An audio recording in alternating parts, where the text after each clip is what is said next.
ridwanuhu alaih wa ala alihi wa ashabihi ajmain. Amma ba'd. Para jamaah kaum muslimin dan muslimat yang berbahagia. Alhamdulillah kita berkesempatan untuk kesekian kalinya sama-sama menunaikan kewajiban kita dan setelah ini kita lanjut dengan menggunakan kesempatan kita seperti biasa, yakni pengajian. Saya diminta oleh pengurus dakwah untuk malam ini menyampaikan tuntunan-tuntunan atau keterangan-keterangan agama kita dalam hal yang kaitannya dengan bulan suci Ramadan. Nah, tentu hal itu dipandang sangat baik mengingat bulan Ramadan ini sebulan lebih, tinggal beberapa waktu lagi. Baiklah para jamaah yang mulia, ya. Ketika kita berbicara dengan bulan suci Ramadan, maka tentu saja sebagai umat beriman, tentu saja sebagai orang mukmin, baik laki maupun wanita, terkenang dan teringat kembali bahwa kita ini akan diperhadapkan oleh Allah Subhanahu wa taala dengan suasana berkah yang melimpah, kebaikan, dan dengan bermacam-macam nilai dan janji agama yang disampaikan oleh Allah atau Nabi Muhammad sallallahu alaihi wasallam.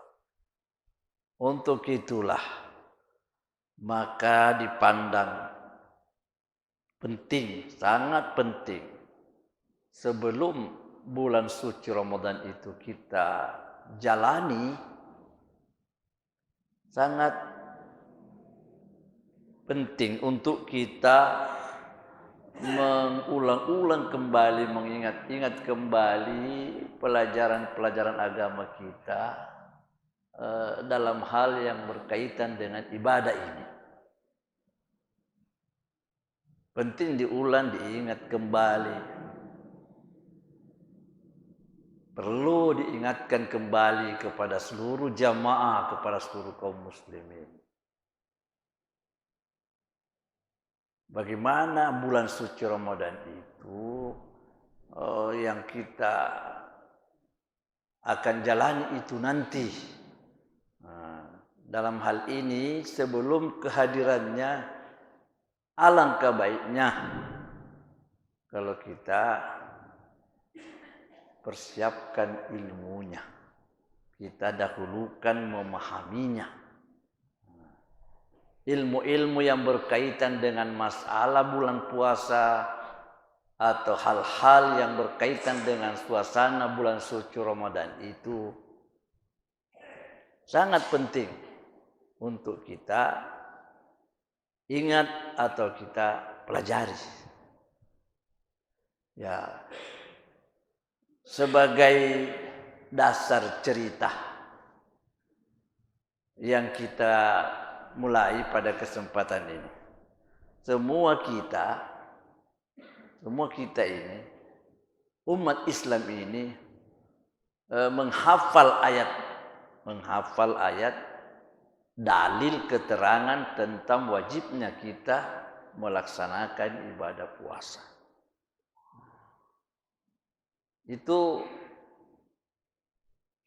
semua umat Islam sudah mendengar dan sudah menghafal keterangan itu melalui ayat-ayat Al-Quran. Di antaranya lah kita baca kembali. A'udzubillahi minasyaitonirrajim. Ya ayyuhalladzina amanu kutiba alaikumussyiyam kama kutiba alal ladzina min qablikum la'allakum tattaqun. Kita orang yang beriman ini dipanggil oleh Allah, diseru oleh Allah, wahai orang-orang yang beriman. Ya, kalau kita merasa diri sebagai orang yang beriman, maka ayat ini ditujukan kepada kita. Kitalah yang kena panggilan ini. Ayat Allah yang mulai ini itu disorot dan ditujukan kepada kita. Allah kata kutiba alaikumussyiyam, diwajibkan kepadamu untuk berpuasa. Tentu dalam hal ini yang kita pahami lebih awal juga bahwa puasa wajib kita ialah puasa Ramadan. Kama kutiba alal ladzina min qablikum, sebagaimana telah diwajibkan kepada orang-orang yang sebelum kamu. Allah katakan seperti itu, sebagaimana telah diwajibkan kepada orang-orang yang sebelum kamu. Sebelum kita ini artinya umat-umat beragama yang dipimpin oleh Rasul-Rasul Allah sebelum kita itu semua punya kewajiban puasa. Semua punya kewajiban berpuasa. Allah dalam ayat ini hanya tidak menyebutkan umat siapalah umpamanya, nabi siapa, tidak disebut lagi seperti itu. Tentang bagaimana jumlah hari puasa dan waktu puasanya itu juga tidak disebut di ayat ini.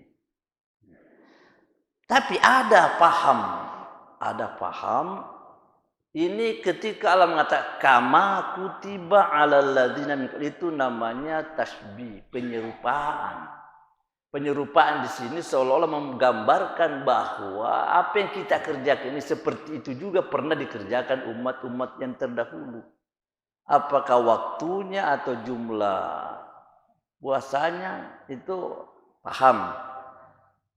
Tapi terlepas daripada perbedaan pendapat tentang itu semua, yang pasti bahwa puasa itu adalah satu bentuk ibadah yang memang sudah lama. Jauh-jauh sebelum kita ada puasa itu memang sudah ada. Jadi itu dasar pegangan kita bahwa puasa itu ada dan sudah menjadi perintah agama yang dibawa oleh nabi-nabi atau oleh Rasul Allah sebelum kita, sebelum Nabi Muhammad. Meskipun tentang waktu atau jumlah puasanya, bentuk dan cara-cara melaksanakannya itu tentu sesuai dengan syariat agama yang dibawa oleh Rasul-Rasul itu. Tentu seperti itu. Cuma satulah kesimpulan bahwa puasa ini sudah lama menjadi perintah agama, perintah Allah kepada hambanya. Di ujung ayat itu Allah kata la'allakum tattaqun, agar kamu jadi bertakwa. Tentu dalam hal arti supaya kita jadi manusia baik, manusia sukseslah begitu. Karena kalau namanya takwa kan manusia hebat itu, manusia sukses, manusia terbaik lah itu. Jadi Allah sebutkan itu supaya kita jadi manusia terbaik, menjadi manusia bertakwa. Nah, baiklah. Jadi kita coba mulai dengan bicara kita tentang puasa sendiri. Kita bicara dulu tentang sejarah puasa ini. Puasa ini Kalau kita lihat dari awal ceritanya, Nabi Muhammad sallallahu alaihi wasallam itu kan melaksanakan kewajiban puasa itu kan nanti di tahun kedua Hijriah. Di akhir bulan Sya'ban di tahun kedua Hijriah turunlah ayat tadi yang mewajibkan kepada orang yang beriman untuk berpuasa. Jadi sebelum itu apa yang Nabi dapati?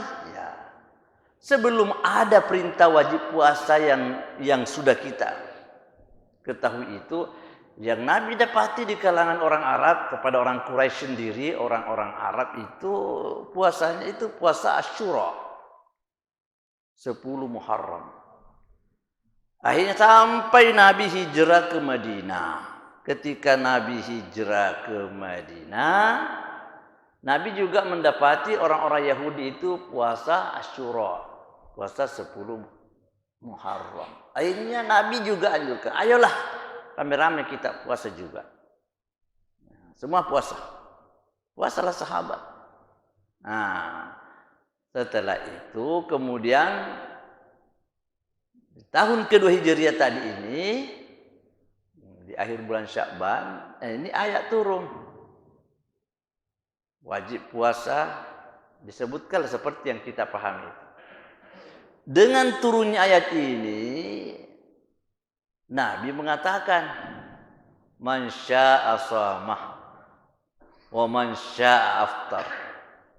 Siapa yang mau bolehlah puasa Asyura. Tapi siapa juga yang tidak mau bolehlah buka saja. Jadi maksud Nabi sudah puasa yang sudah paten dan sudah tidak mungkin bisa kita roba lagi, ialah wajibnya kita berpuasa di bulan suci Ramadan. Ya. Lanjut sedikit.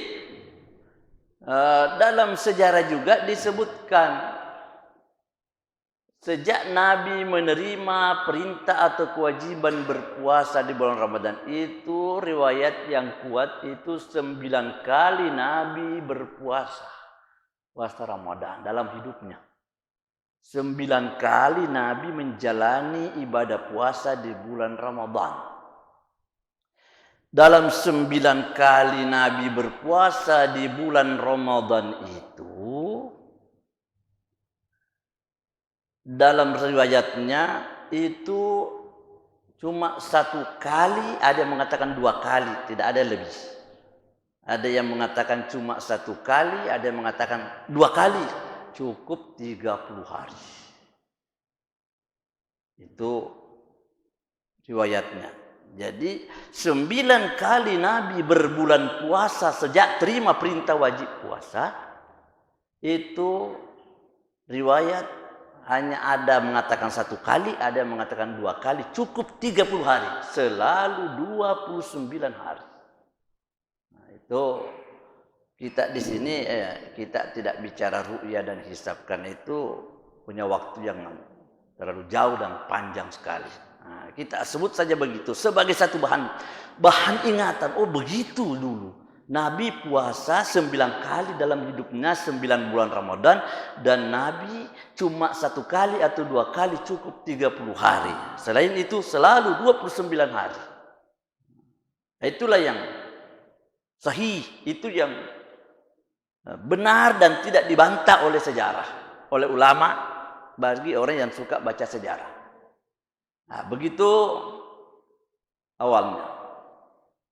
Terus kemudian awal-awal diperintahkannya ibadah puasa Ramadan ini awal-awalnya, entah berapa bulan, entah berapa kali, yang jelas dikatakan pada awal-awal diterimanya kewajiban berpuasa. Aturan pada waktu itu yang dijalani oleh sahabat itu buka puasa cuma dari terbenamnya matahari sampai sholat Isya. Jadi setelah terbenam matahari sampai sholat Isya, itulah masa berbuka. atau sampai masa menuju tidur, sampai sesudah isya orang kan pada umumnya sudah siap tidur. Hanya sampai situ batas. Jadi yang mau makan ya setelah terbenam matahari sampai isya, salat isya. Bagaimana dengan orang yang mau bergaul dengan istrinya? Tentu harus pintar-pintar mengatur waktu. Nah, itu pada mulanya. Lalu kemudian terjadi istilahnya agak heboh di tengah-tengah sahabat. Karena terjadilah Umar bin Khattab pernah mengalami kekhilafan. Apa khilafnya Umar? Sudah salat isya, ternyata dia terlibat menggauli istri. Akhirnya datang menghadap kepada Nabi, ya Rasul, maafkan saya ini, terlanjur saya ini. Akhirnya sahabat yang lain juga ngotot, waduh, begitu juga saya pernah juga bermunculanlah isu, oh, saya juga pernah begitu. Itu jalan ceritanya. Terus datang lagi Qais. Ada orang namanya Qais ibnu Sirma. Sahabat juga di masa Nabi. Juga punya masalah di sini. Karena setelah salat isya, dia izinkan istrinya untuk pergi ke tetangga cari-cari makanan. Nah, setelah itu apa yang terjadi? Pergilah istrinya ke tetangga, kepada keluarga, cari-cari makanan. Dan betul dapat makanan, dapat nasi lah istilahnya. Dia bawa pulang ke rumah. Pulang ke rumah, istrinya, suaminya sudah ngorok, tidur. Tidak bisa juga dibangunkan. Karena apalah artinya makanan ini dalam keadaan sudah tidur. Karena pada waktu itu tidak bisa lagi makan. Akhirnya terjadilah itu. Sampai menghadap kepada Nabi. Ya Rasul, bagaimana nih saya ini? Sudah susah nih menahan lagi. Loyo nih karena sudah 2 hari tidak makan. Karena tidur ki. Belum sempat makan, tertidur. Nah, kalau sudah tidur pada waktu itu tidak bisa makan lagi. Akhirnya datang menghadap Nabi. Ya Rasul, saya ini sudah kewalahan ini. Lesu sekali, sudah capek sekali. Bagaimana ini? Sudah 2 hari tidak makan-makan. Jadi Nabi berkata, begini. Bukan pale, qada'i. Karena kau dianggap terpaksa. Qada'i nanti. Akhirnya ini terjadi. Maka turunlah ayat. Di surah Al-Baqarah juga itu yang sering juga kita baca. Uhilla lakum lailatas siyamir rafasu ila nisaikum hunna libasul lakum wa antum libasul lahun. Baru di situ Allah mengatakan alimallahu annakum tahtanuna anfusakum. Allah tahu bahwa kamu sudah banyak mengkhianati dirinya. Maksudnya apa? Ada yang sudah menggauli istrinya dalam keadaan sudah salat isya. Nah, Tuhan bilang fataba alaikum. Sekarang Allah sudah terima taubat. Wa afa'ankum. Allah sudah maafkan. Nah, jadi bagaimana nih? Fal'ana bashiruhunna. Sekarang bolehlah kamu gauli istri itu. Wa batagu ma kataballahu lakum. Carilah apa yang Allah tetapkan, maksudnya carilah anak. Wa kulu washrabu. Makanlah, minumlah hatta yatabayyana lakumul khaytul abyadu minal khaytil aswad. Sampai jelas kentara benang yang putih itu al-khaytul abyad, benang putih, minal khaytil aswad, dari benang hitam, minal fajar, dari fajar itu. Jadi maksudnya bukan benang betul, fajar. Fajar itu kan benang putih, kentara dia dari gelapnya malam. Benang hitam itu istilah Al-Quran. Nah, ayat ini sudah berarti sejak terbenam matahari sampai terbitnya fajar, sudah boleh bebas. Bisa kita makan sepuasnya, bisa bergaul dengan istri. Lagi-lagi sudah ditata, sudah diatur, sudah ditertibkan oleh Nabi, ada namanya sahur lagi dan sebagainya. Sudah tambah, itulah yang terjadi, itulah yang tinggal, dan itulah yang menjadi putusan syariat yang kita terima dari Nabi Shallallahu Alaihi Wasallam. Maka kita sudah tidak seperti yang dialami oleh Umar. Di satu waktu kita tidak akan bermasalah seperti Umar bin Khattab, seperti Qais, tidak lagi seperti sahabat lain, tidak lagi, karena Tuhan sudah mengatakan, sudah sejak terbenam matahari sampai terbitnya fajar. Fajar itu kan ada dua juga, ada namanya fajar shadiq, ada namanya fajar kadzib. Fajar shadiq artinya fajar yang betul-betul fajar, yang sudah masuk waktu subuh, yaitu yang melintang ke utara selatan, dan yang fajar kadzib itu yang berdiri seperti ekor unta, seperti ekor. Itu yang disebut di dalam hadis. Nah, sekarang sudah dipahamlah begitu. Kita sudah tahu begitu jalan cerita. Nah, kita tambah sedikit lagi bahwa di dalam hal ini, kita melihat puasa bulan suci Ramadan itu dengan nama bulan puasa itu punya nama yang kita lihat juga macam-macam, dan itu diambil menjadi nama, termasuk oleh para ulama kita memahami itu, memberikan satu nama dilihat daripada makna yang terkandung di dalam bulan puasa itu. Apa-apalah umpama, bulan puasa ini namanya apa? Syahrullah, bulan Allah, sebut begitu. Disandarkan bulan ini kepada Allah, karena sampai di dalam keterangan agama, puasa sendiri ini Allah tangani untuk kita. Allah bilang tidak usah kau sebut pahalanya, nanti saya, karena puasa itu untuk saya, itu artinya begitu Allah menangani puasa. Begitu hebatnya Allah yang membuat ketetapan untuk kita lakukan puasa itu di waktu yang sudah ditetapkan, sehingga sudahlah, tidak diragukan lagi bahwa bulan puasa itu dinamai Syahrullah, bulan Allah. Terus dilihat dari satu keadaan lagi, kita lihat lagi, bulan puasa ini kaitannya sangat erat dengan Al-Quran, maka dikatakanlah Syahrul Quran. Bulan puasa juga dinamai Syahrul Quran atau Syahrul Tilawah, mengingat kaitan Quran dengan ibadah puasa. Ibadah puasa dan Al-Quran itu satu paket itu yang selalu dibicarakan dalam keluarbiasaan agama kita ini. Jadi disebut Syahrul Quran karena yang Quran itu diturunkan di bulan suci Ramadan, dan diminta kita selalu baca Quran di bulan Ramadan. Maka oleh para ulama, para ahli memberi nama Syahrul Quran. Apalagi ada lagi Syahrul Jud, bulan kedermawanan. Karena memang dalam hadis seperti itu. Ada hadis mengatakan karena Rasulullah ajwadan nas, Rasul Allah itu manusia yang paling dermawan.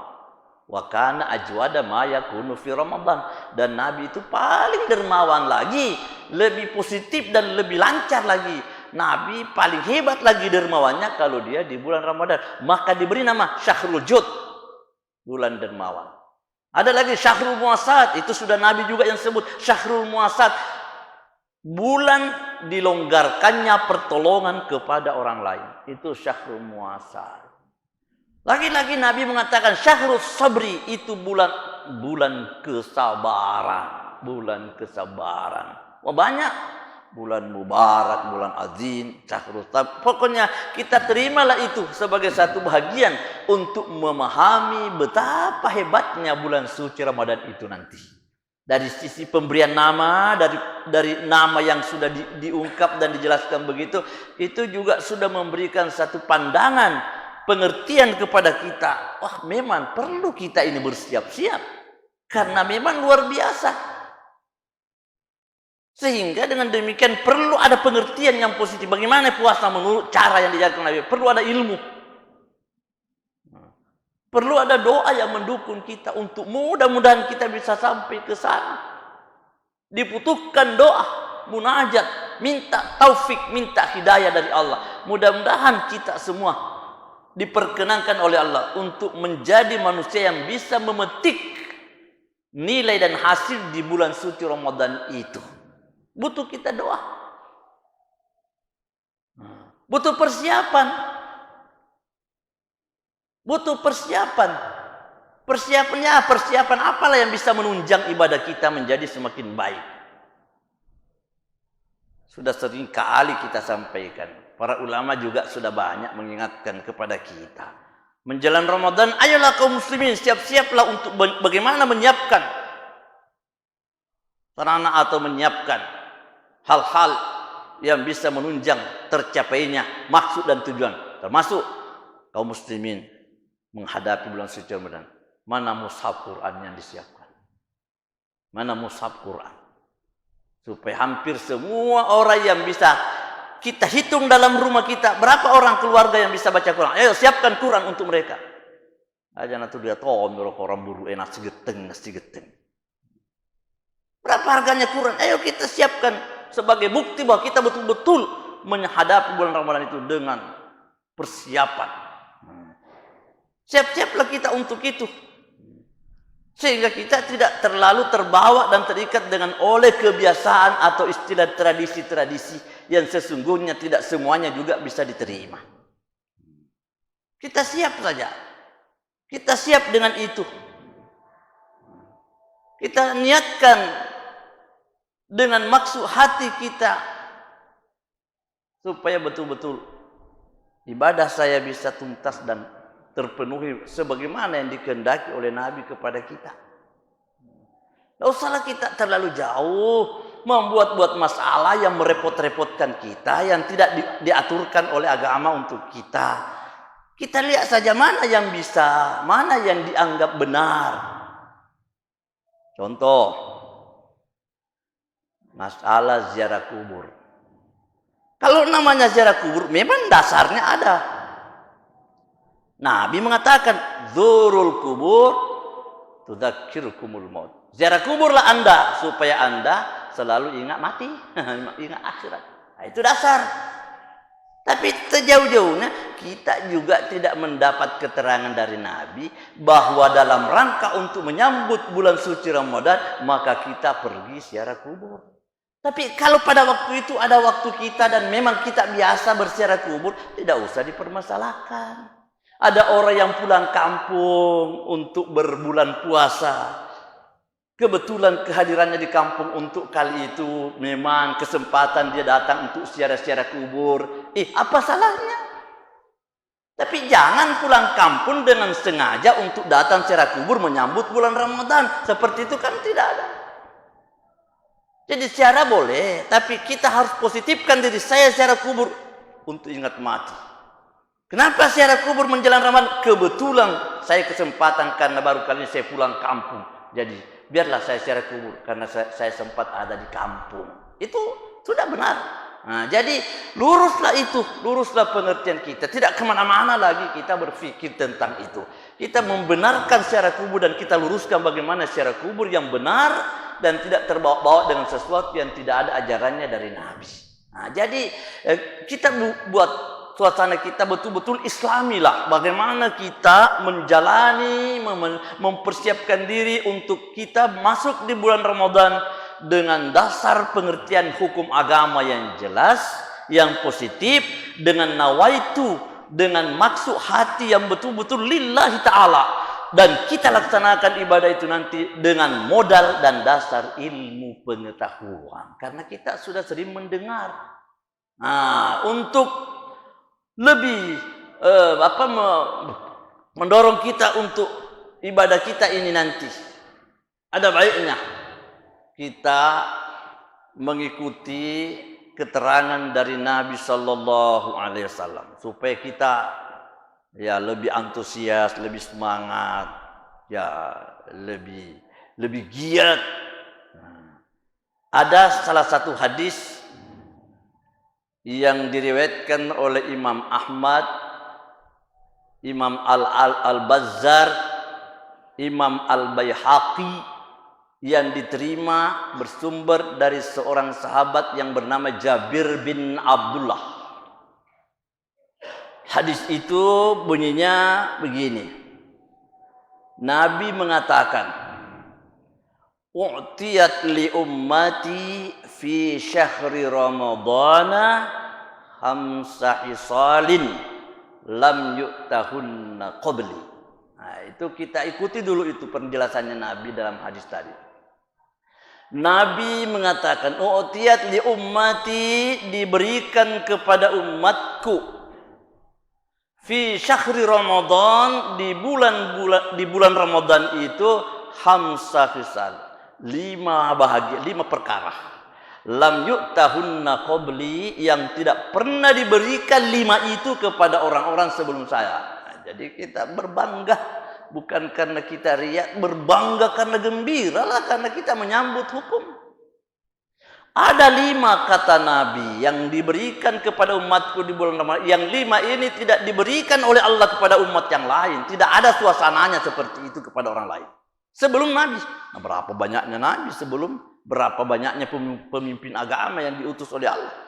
Tapi Nabi bilang, di bulan Ramadan umatku dapat bagian. Tidak diberikan pemberian itu kepada umat sebelum saya. Jadi bagaimana? Fa amma wahida. Maka mulai Nabi berhitung, karena tadi ada 5. Maka 1 kata Nabi, idza kana awwalu lailati Ramadan. Apabila masuk malam pertama di bulan Ramadan. Yandurullahu azza wa jalla ilaihim. Allah dengan sengaja melihat, memperhatikan kepada umatku. Di mana Allah memperhatikan kita? Tidak usah lagi diperdebatkan. Nanti berdebat lagi masalah Allah di atas aras atau Allah turun bagaimana. Yang jelas Nabi bilang, Allah melihat, memperhatikan betul keadaannya umatku di malam pertama. Tentu Allah lihat dengan penuh kegembiraan karena umatku mau menyambut ibadah. Wa may yandurullahu ilaih.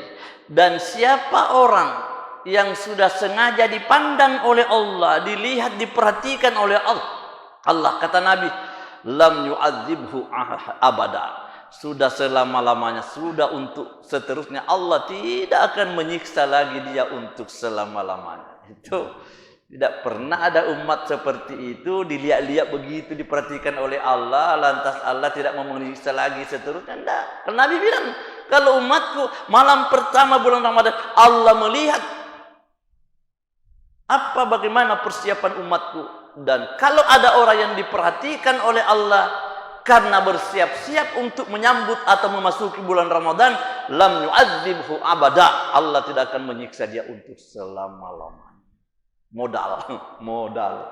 Modal besar. Bayangkan itu pentingnya kita di malam pertama bulan Ramadan, kita ceria, kita gembira, kita galakkan istri kita, anak kita, betul-betul kita rangsang dia. Ayo siap-siap ki mengaji nak. Istri kita, ayo istriku siap-siap ki banyak berkorban, banyak memberi, siap-siap ki untuk saling memaafkan, siap-siap ki untuk selalu tilawah. Pokoknya siaplah. Kalau ada orang yang begitu dilihat oleh Allah, Nabi kata lam yu'adzibhu abada. Allah tidak akan menyiksa dia lagi untuk selama-lamanya. Wa ammat tsaniyatu, karena ada tadi 5, jadi kita lanjutkan. Wa ammat tsaniyatu, adapun yang kedua kata Nabi, pemberian Allah kepada umatku di bulan Ramadan yang tidak pernah ada kepada orang-orang sebelum saya. Fa inna halufu afwahihim, sesungguhnya bau mulutnya umatku, haitsu yamsun, ketika dia berada di sore hari. Kan namanya sore. Biasanya orang puasa kalau sore memang agak bau mulut. Dan itu bisa dipahami secara ilmiah. Dan itu bau mulut kan rongga perut kosong, akhirnya keluarlah bau. Sehingga kalau orang bilang Jangan kau sikat gigi, nanti hilang baunya. Biar sikat gigi, pasti berbau karena dari dalam itu bau mulut. Dari perut yang kosong. Sehingga tidak ada maknanya kita berkata, jangan sikat gigi. Karena nanti hilang baunya. Tidak akan hilang bau mulutnya orang yang berpuasa sebab perutnya itu. Jadi Nabi mengatakan, khalufa bau mulut afwahin. Mulut mereka itu kata Nabi, atyabu indallahi mirrihil miski, lebih wangi di sisi Allah daripada bau kasturi. Dibincang lagi oleh ulama, mana nih maksud indallah? Oleh para ulama berkata sebagian, indallah itu nanti di akhirat. Itu di akhirat. Artinya nanti kalau nanti dia datang akan berbau kasturi lah itu mulut itu sebagai kode bahwa dia orang pernah puasa di dunia. Itu pada bagian artinya pemberian yang kedua. Terus bagaimana yang selanjutnya? Wa ammas salisatu, adapun pemberian Allah yang ketiga kepada umat Nabi yang tidak ada pada umat yang lain. Fa innal malaikata, maka sesungguhnya para malaikat di bulan Ramadan ini, malaikat itu tastaghfiru lahum kulla yaumin wa lailah. Malaikat sibuk meminta ampunkan umatnya Nabi di siang hari dan di malam hari. Itu disibukkan oleh malaikat. Malaikat sibuk, ya Allah ya Allah. Jadi dari sejumlah malaikat bisa dibayangkan bagaimana kalau malaikat yang sibuk. Sibuk malaikat memohon kepada Allah, kiranya kita yang berada di bulan Ramadan itu dan mematuhi tuntunannya betul-betul, mudah-mudahan kata Nabi, tastaghfir lahum, diminta ampunkan bagi mereka oleh al-malaikah kulla yaumin wa lailah, setiap malam, setiap siang, setiap malam, siang malam malaikat sibuk minta kepada Allah supaya kita diampuni oleh Allah. Ketiga. Yang keempat, wa ammar rabi'ah, adapun pemberian yang keempat di bulan Ramadan ini, apa kata Nabi? Fa innallaha ya'muru jannatahu, maka Allah perintahkan kepada surganya. Allah komando kepada surga. Fayaqulu laha, maka Allah berkata kepada surga, surga, ista'iddi wa tazayyani li ibadi. Ini komando dari Allah untuk surga. Hai surga, ista'iddi, bersiaplah kamu, wa tazayyani, dan berhiaslah engkau, percantik dirimu surga. Percantik dirimu surga, perindah suasanamu surga. Itu tazayyani li ibadi, untuk menyambut hambaku. Ulaika, mereka semua itu, hambaku yang beriman itu, kadu yastari'una min ta'abid dunya, sudah hampir ia beristirahat dari kecapetan dunia. Aduh, indahnya. Allah berkata kepada surga, ayo surga, siap-siap kau, percantik dirimu surga, nantikan kedatangan hambaku. Sudah hampir mereka, sudah hampir istirahat dari kelelahan dunia. Capek-capeknya hambaku di dunia. Bayangkan mereka berpuasa, bayangkan mereka kerja siang malam, berjuang menegakkan agama dan sebagainya. Waduh, capek hamba ini di dunia. Maka orang-orang yang di dunia capek karena agama itu disuruh surga, diperintah adalah siap kau menanti. Mereka sudah tidak lama lagi yastarihuna min ta'abid dunya, akan beristirahat dari kecapekan dunia. Ila dari, ke kampungku ini, ke surga ini, ke akhirat ini, wa karamati, dan kepada kemuliaanku ini. Itu perintah kepada surga. Ammal khamisatu, adapun pemberian yang kelima. Apa yang kelima? Idza kana akhiru lailatin, apabila sudah terjadi malam terakhir dari bulan puasa itu, ghafarallahu lahum jami'a. Allah sudah mengampuni semua mereka yang sudah sukses berpuasa itu bulan Ramadan. Artinya sudah namanya itkun minan nar, itu sudah merdeka dari api neraka. Ada lagi keterangan lain. Lanjut di situ dikatakan begini. Orang ketika mendengar keterangan itu dari Nabi, ketika sahabat yang duduk mendengar Nabi bicara seperti itu, qala rajulun minal qaum, ada seorang berkata dari orang yang banyak di situ.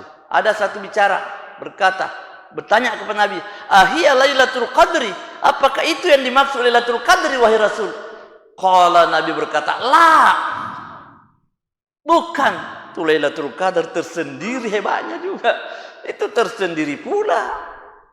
Kalau bicara tentang Lailatul Qadar itu perlu ungkapan tersendiri, pembahasan tersendiri, karena itu juga butuh keterangan yang lebih kuat. Dan hebat lagi itu. Ini tadi Nabi mengatakan, itu bukan Lailatul Qadar. Alam taral ummalu, apakah kamu tidak melihat orang-orang yang bekerja itu? Kamu tahu orang yang bekerja itu ya'maluna, orang yang bekerja itu idza faraga min a'malin, kalau dia sudah selesai dari pekerjaannya. Bagaimana orang yang sudah bekerja selesai kerjanya?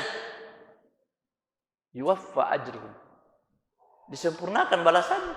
Orang kan kalau habis kerja itu, katanya Nabi, orang yang sudah habis kerja keras itu kan dibalas, dikasih gaji. Kalau umpamanya pekerja, para buruh diumpamakan sebagai orang yang bekerja, habis kerja dia pasti terima gaji. Maka Nabi mengatakan, yang tadi yang saya sebutkan itu bahagian daripada gajinya orang yang berpuasa.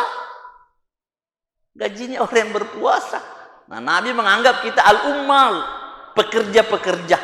Kita dianggap karyawan-karyawan. Di bulan Ramadan kita dianggap ummal, orang-orang yang bekerja keras, sehingga kita dikasih gaji. Lah, bagaimana lagi nanti kalau Lailatul Qadar? Itu saya ulang kembali, itu pembicaraan tersendiri.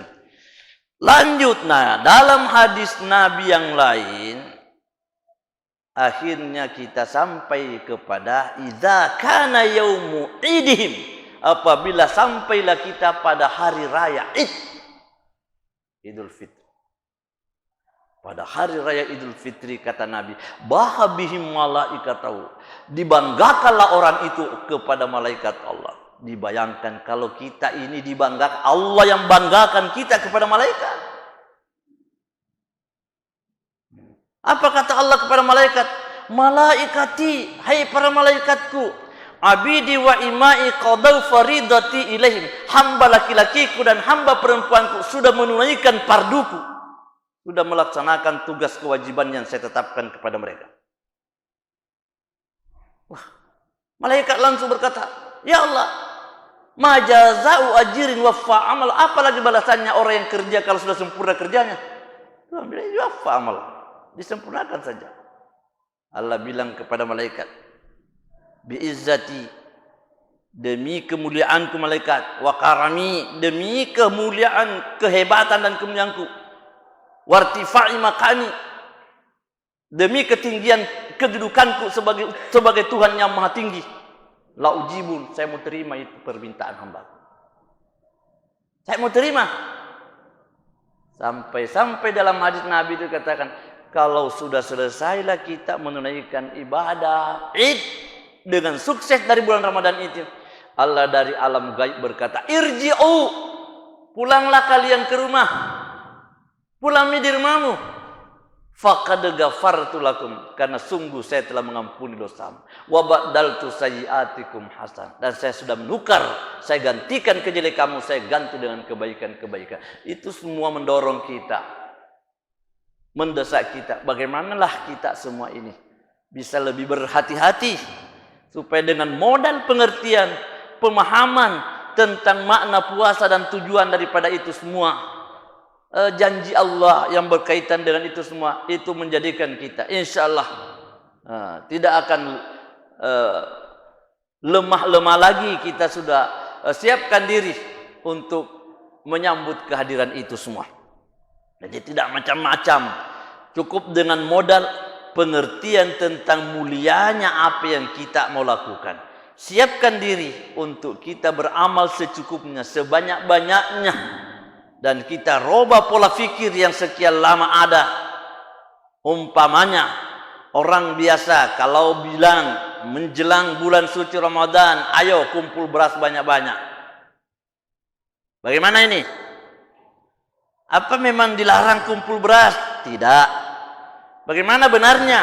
Kalau orang kumpul beras di bulan Ramadan, kalau ditanya kira-kira apa maksudmu? Dari jawabannya kita bisa katakan benar atau salah. Kalau ditanya, taruhlah istri kita, ayo kenapa sibuk sekali, banyak terigu, banyak mentega, banyak gula, banyak beras. Untuk apa? Bilangnya begini, kita tidak mau capek-capek bulan Ramadan supaya kita tidak kemana-mana, mau enak-enak di bulan Ramadan. Ini jawaban yang keliru. Kenapa tidak mau keringat di bulan Ramadan? Kenapa tidak mau bekerja di bulan Ramadan? Ya kalau mau bolehlah, tetapi jangan seolah-olah menghindar daripada pengorbanan di bulan Ramadan. Bayangkan bulan suci Ramadan Nabi perang Badar. Bagaimana kalau namanya perang? Dalam keadaan berpuasa begitu bagaimana? Aja kumpul beras, banyak beras, boleh, tidak dilarang, tapi perbaiki maksud dan tujuannya. Ditanya, bagaimana benar? Ya saya kumpul beras banyak-banyak. Iya, siap-siap. Nanti di bulan Ramadan, ketika kita melihat ada orang yang berkebutuhan, enak kan? Langsung kita kasih beras. Gampang deh nanti kalau lama sapak begitu ada orang yang butuh langsung kita kasih. Itu namanya itu namanya istidad.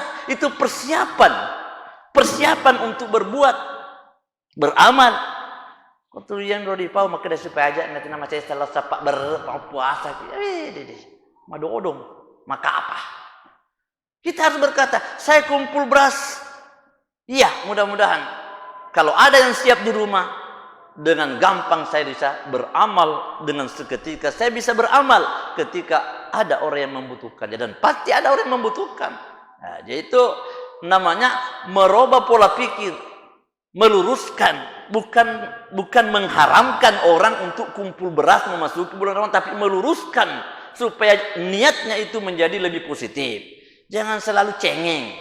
Kumpul beras, kumpul gula pasir banyak karena tidak mau capek-capek lagi pergi beli. Itu yang dia maksud cengeng. Kita harus berkata, dahulukan nilai amal daripada kesenangan-kesenangan pribadi. Nilai-nilai seperti itu yang kita mau. Itulah himbauan kita kepada seluruh kaum muslimin, kepada para jamaah. Bagaimana kita menyikapi, mempersiapkan diri, menyambut kehadiran bulan suci Ramadan yang akan datang. InsyaAllah doa kita mudah-mudahan seperti yang kita mengatakan, Allahumma ballighna Ramadan. Ya Allah, sampaikan saya sampai berada di bulan suci Ramadan. Ya kita berdoalah. Kalau tidak sampai bulan Ramadan kita sudah meninggal, habis jatah umur, ya sudahlah kita sudah berdoa. Kita sudah pasang niat. Orang yang beriman itu kalau sudah punya niat yang positif, itu sudah dipahalai oleh Allah. Itu yang pertama. Itu yang penting semua buat kita. Saya kira ini dulu apa yang kita sampaikan ini untuk pengertian bersama dan kesadaran bersama. Moga-moga Allah ridha, moga-moga Allah menyampaikan kita ke bulan yang kita nantikan dan memberkati hidup kita semua. Adanallahu wa iyyakum ajmain. Assalamualaikum warahmatullahi wabarakatuh.